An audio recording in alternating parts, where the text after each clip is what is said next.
Hey everyone, welcome to part 5 of the top 100 notes. The top 100 notes, as featured by David Bowers and David Sunman. They put out a book with the top 100 American currency notes. And I've been going through all the different notes and trying to give you guys a little sneak peek at what that top 100 looks like. This one is part 5. We ended on note number 61. This list will be number 60 through 51. So let's get started. Number 60 on the list is a $10 demand note from 1861. This is legitimately the first note printed. However, it was designed more as a exchange note, so to speak.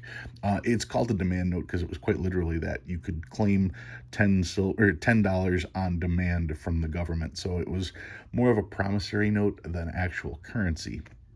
Now, the interesting thing is they've got this picture here in my book, Paper Money of the United States, but it isn't exactly right. They have the back right, the front is wrong. They're actually picturing the 1862 note on the front, and if I just flip back a couple pages, here we go. Here is the actual front of the 1861 demand note. The 1861 demand note has a greenish tint compared to this one that has the white background.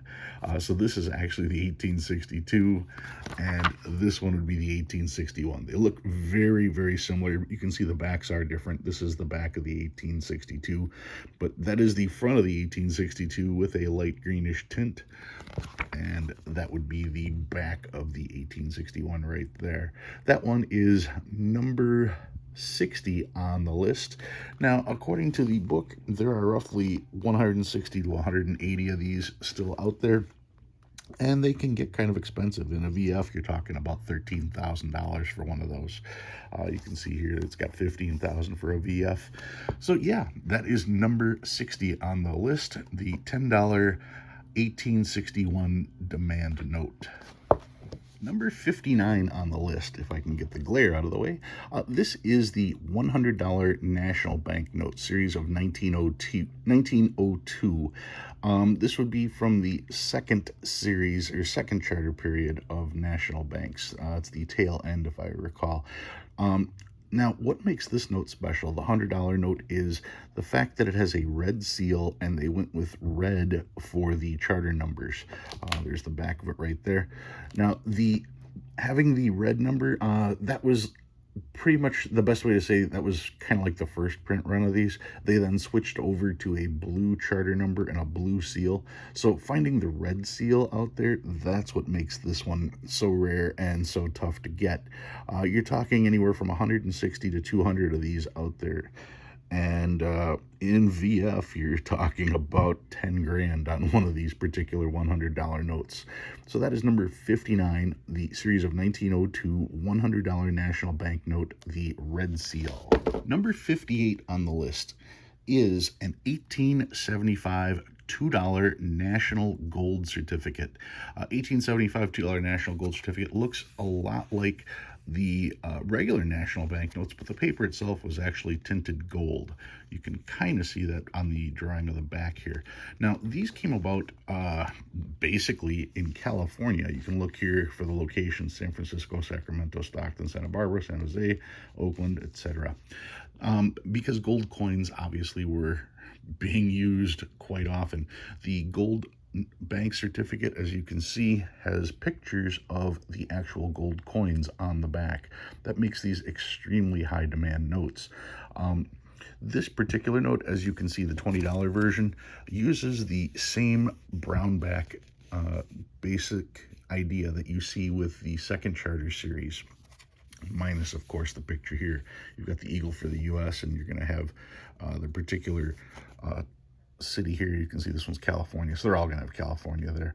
But anyway, the $20 national gold banknotes, these particular ones, like I said, are number 58 on the list. There's maybe 70 or 80 of them out there is all, and you can see their prices are pretty high up there, anywhere from 9,000 to 22,000 in a G4. So yeah, you're still going to be paying 2 to 4,000 for these, even if they're just a two, which is hardly recognizable. But there are so few of them out there that yeah, any particular one you can run across, people are trying to get their hands on. Number 58, the National Gold Banknote $20 version. Number 57 on the list is the 1878 and 1880 version of the $1,000 legal tender. Now, these weren't exactly used in day-to-day operations. They weren't really issued to the public. They were issued to corporations, and these notes were used to pay off larger assets, like when a company would buy all the merchandise off of a particular ship. That's when these would change hands. There were roughly 250,000 of these initially printed, and because they were, I don't want to say bank to bank, but company to company transactions, um, they didn't circulate in the general public. You can see the front and back of this note here. It is very similar to the note that inspired it. This one right here. It's interesting the way he's got his hand on there like that. It's just something you don't see. You generally don't see somebody contemplating something on the note. You can see this is the bust of DeWitt Clinton, governor of New York, mayor of New York, and U.S. senator. Anyway, this particular note that they're showing here, there's only two known, but this is the note here, and there's a difference in the seal. The red seal is much smaller. The back, there's the back of the rarest one, but that is the back of the one that they are talking about. It's interesting that even the picture that they have has writing on it. That's how rare these are. There's roughly, what did they say, 30 to 40 of these notes in existence. And you're talking 85 grand without a problem trying to get one of these in your collection. That is the 1878 and 1880 $1,000 legal tender note. Number 56 on the list. This is the $50 Treasury or coin note from the series of 1891. Once again, Treasury and coin notes, they were backed by the Treasury, but not specifically in gold or silver. It was any coin at all this could be redeemed for. They weren't specifically setting aside a gold coin or a silver coin or copper or whatever the case was. The 1891 $50 Treasury note, number 56 on the list, there was 80,000 of these notes printed. 23,500 were distributed, and 25 are said to be outstanding on the Treasury records. So that gives you an idea of how tough these are to get a hold of. Gem Crisp uncirculated, these are $145,000. So probably not one you're going to find anytime soon, or probably not one that you're going to see. Like I said, 21 to 25 of them still out there. That's number 56. The $50 Treasury or coin note from 1891. Number 55 on the list is the 1875 $50 National Gold Certificate. The $50, same as the 20, this one is the 50, just a higher denomination.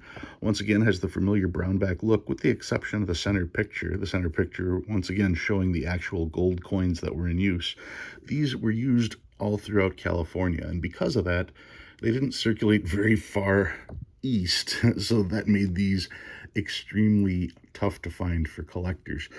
You can see how few of these, 5 known, 1 known, 1 known, unknown for some of the other ones. But that is the $50 gold certificate. It's a gold banknote. Once again, printed on a yellowish colored paper. Number 55 on the list. There's roughly 9 of these that are in existence right now. So if you ever get a chance to see one, take a close look, because they're just not out there. Number 55, the 1875 $50 National Gold Banknote. Number 54 on the list is from the 1875 series of national banknotes. It is the $5 note with the black charter number. You can see here this particular charter number is done in black. Now, what made these special is the original notes didn't have the charter number put on them. Then the first time the charters appeared, they did that directly on the plate. Then that was soon replaced with either the blue or the red charters, generally the blue charter numbers that you're going to find on just about all the other notes. And those were done as a second printing rather than being done directly on the plate itself. These notes were heavily circulated, and because of that, as the Treasury would receive some of these notes, they would take them out of service and replace them with newer notes that were done because, well, wear and tear on the notes in and of themselves. So, because these were the early editions that were put out, most of these were taken out of circulation. There's about 41 of them still floating around, and you're talking close to $40,000 if you find one with the black charter. So I wish you good luck in finding one of those. That's number 54, the $5 black charter national bank note from 1875. Number 53 on the list is the 1861 Montgomery note from Montgomery, Alabama. This is the $500 denomination. The $500 note is from the Confederate States of America. 1861 is also the first year that the U.S. had actually issued money. The $500 Confederate note pictured here was not intended for circulation. This was actually considered more of a bond so that rich landowners could help fund the Confederates in the Civil War. So most of the ones that are out there are still in really good condition. That number is 109. So there's 109 of these out there, and you can see by the price, 12,000, 20,000, 30,000, 40,000. It is CS2 as far as the Freiburg number goes, because the first note was a little bit bigger, the $1,000 one. But the $500 note from the Confederate States of America, you're talking somewhere in the neighborhood of $50,000 if you can run across one of these in really good shape. Like I said, only 109 of them out there. That's number 53, the 1861 Confederate States of America Montgomery $500 note. Number 52 on the list. This is the 1863 $20 gold certificate. The $20 gold certificate from 1863, there were not very many of these issued at all. And if you look at the back, that actually features the back of one of the gold coins. Down below, they show the actual gold coin. You can see the reverse. 1857 is on the front, but if you look at the reverse on that, the reverse is what is printed dead center on the back of this particular note. Of course, in the bright orange or bright yellow or red, however you want to come across that particular one. There were only 48,000, well, there was 100,000 of these notes, only 48,000 were issued, and there's only 6 of them that are known to be around, just 2 of which are hand signed. Now, this particular one, you're talking easily, what do they got? $500,000 on one of these if you can run across one.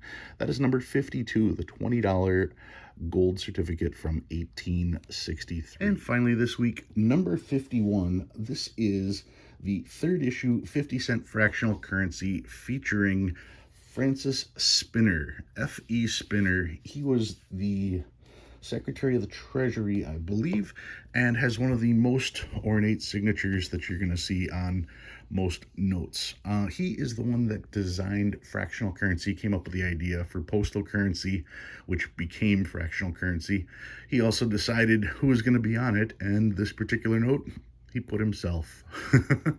So yeah, the 50-cent 3rd issue fractional currency featuring Spinner is number 51 on the list. There are roughly 5,000 to 10,000 of these out there, so they're not hard to get a hold of. And even in really good condition, it's $100 or $200. You can get lesser condition notes like this one for a lot less. So an easy add to your top 100 list of notes. Number 51, the 50-cent Spinner note. And that concludes this week's list. This one was a tougher one because the notes that are in there don't have a whole lot of replicas, so sorry that I had to use a lot of books, but you do what you got to do in order to show these notes. Guys, thank you for watching. I'll see you again next week.